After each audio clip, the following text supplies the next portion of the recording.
So for my final journal entry for this course, we are supposed to go over Area 7 of the Health Education Specialist Practice Analysis, or HESPA. And Area 7 is the Communicate, Promote, and Advocate for Health Education Promotion, and the Profession. So from what I understand, this is not something that health educators going into being health educators really deal with, but it is still good to know what is expected as you progress in the career.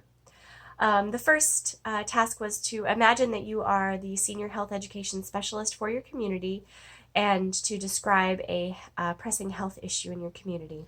So for myself, I immediately went online and was looking for specific health issues that are in my county, Clackamas County. And according to the 2017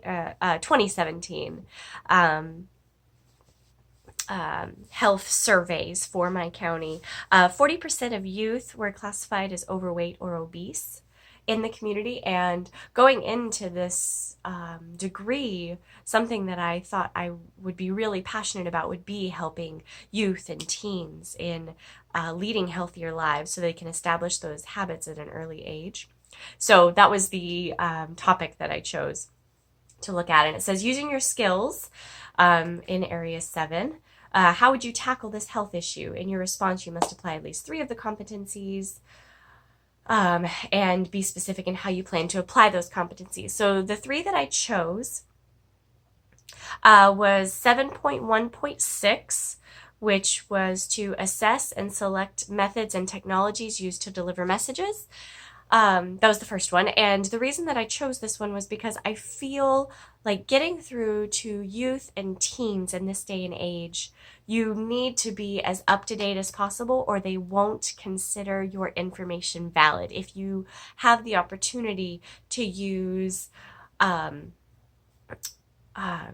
up-to-date technology, they take you more seriously because they're like, oh, this person is tech savvy. They're not using outdated material, so they're not old-fashioned. And to be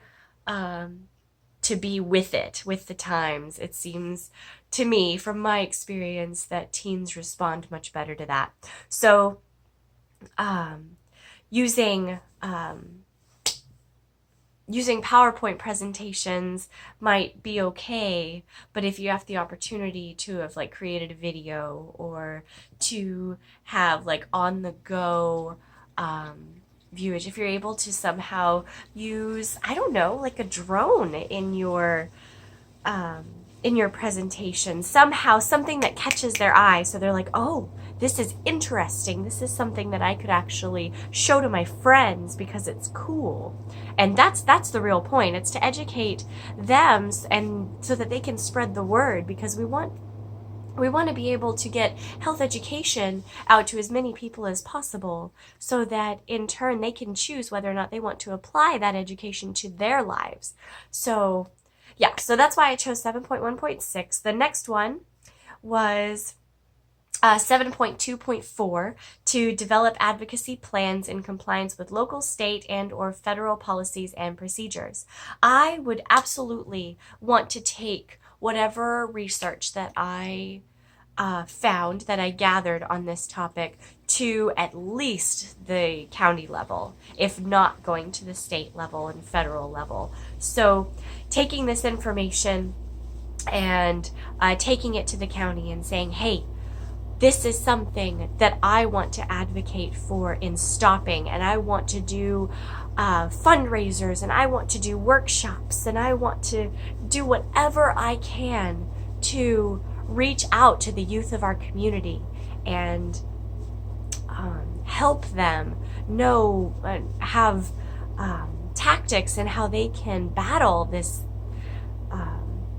addiction to food and to a sedentary lifestyle so that they could thrive.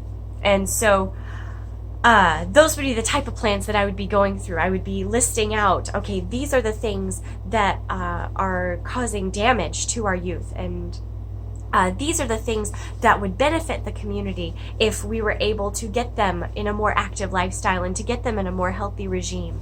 And thinking about maybe getting them more involved in volunteering in the community because they have that energy to do so, and thinking of things that would benefit, and taking that to our local or to the county, and presenting that information to see if they would help me, would be on my side, and would aid me in funding these workshops and funding these opportunities for these youth. So that was the second one. The last one was 7.3.2, which was assess the impact of existing and proposed policies on health education. So I'm quite certain when I was doing my research, I didn't go into the methods that we're taking to combat this situation, but I'm sure that there are many.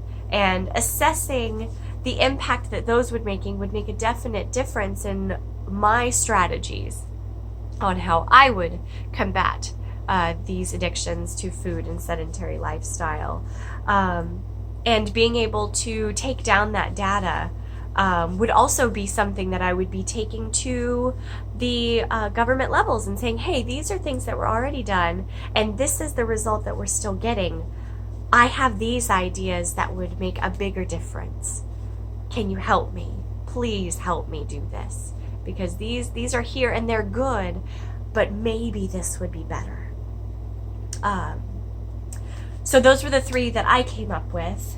Was there anything else that was part of it? I don't think so. I have thoroughly enjoyed making these journal entries for this course.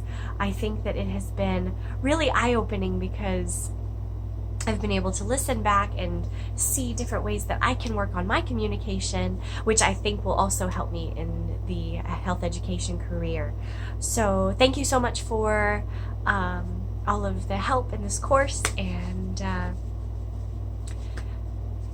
good luck in life.